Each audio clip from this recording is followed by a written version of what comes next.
నసౌఖ్యాలపతే పుణ్యం కాయ క్లేశాద వాప్యతే మథనేన యథాక్షీరం నవనీతం ప్రజాయితే. శ్రమించినందువల్ల మీకు పుణ్యము ప్రాప్తిస్తుంది, అనగా మీకు సమస్త సంపదలు ఏ సంపదలు ప్రాప్తిస్తాయి.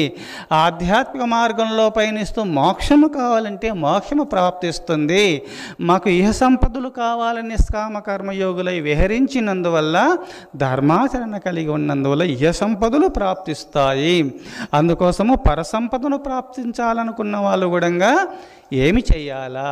ప్రాణాయామ యోగాభ్యాసాదులు, గురువు ఇచ్చినటువంటి మంత్రజపం ఎప్పుడు జపం చేసుకుంటూ ధర్మచింతన దైవాచరణ కలిగి, దైవనామ సంకీర్తన కలిగి, ధర్మాచరణ కలిగి ఎవరు పయనిస్తారో వాళ్ళకు మోక్షము ప్రాప్తిస్తగలుగుతుంది. ఆ మోక్షము ప్రాప్తించాలంటే యోగహీనం కథం జ్ఞానం మోక్షదం భవతి ధ్రువం తస్మాత్ జ్ఞానంచ యోగంచ ముముక్షుర్దృఢమభ్యసేతు. మీరు మోక్షము మీకు ప్రాప్తించాలంటే యోగహీనం, యోగము ప్రాణాయామ యోగాభ్యాసాదులు చేయలేనటువంటి వారికి మోక్షము ప్రాప్తించదు, జ్ఞానము వాళ్ళకు ప్రాప్తించదు.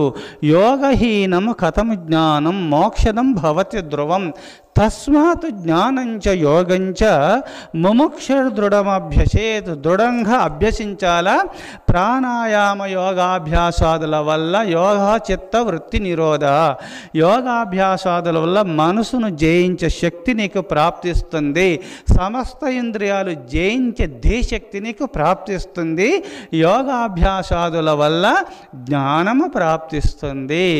జ్ఞానము ప్రాప్తించగానే కొంతమంది యోగాన్ని వదిలేస్తారు. ఇంకా నాకు జ్ఞానిని అయిపోయినా, నేను ముక్తాత్మిని అయిపోయినా, ఇంకా యోగాసనాలు యోగాభ్యాసం అవసరం లేదు అని కాముగా ఉండిపోతారు వారు.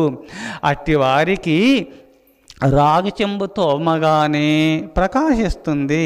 ఇంకా కొంతకాలం అది త్రోమకపోతే ఎలా చిలుము పట్టిపోతూ ఉన్నదో, ఎవరైతే యోగాభ్యాసం చేయగానే జ్ఞాన సంపద వాళ్ళకు ప్రాప్తించగానే యోగాన్ని వదిలేసేస్తారు. వాళ్ళు యోగాన్ని వదిలేయగానే జ్ఞానము మళ్ళీ కోల్పోతారు. ఎప్పుడు జ్ఞానము కోల్పోయినారో అధపాతాల లోకానికి పోతారు. జీవిత పర్యంతరము యుక్తాహారము, వివిక్త స్థలవాసము, ఆత్మచింతన అనగా పరమాత్మ చింతన, ఈ మూడు రత్నత్రయములను జీవిత పతనానంతరము వరకు వదలరాదు. జీవిత పతనానంతరము వరకు వదలరాదు అన్నారు మలయాళ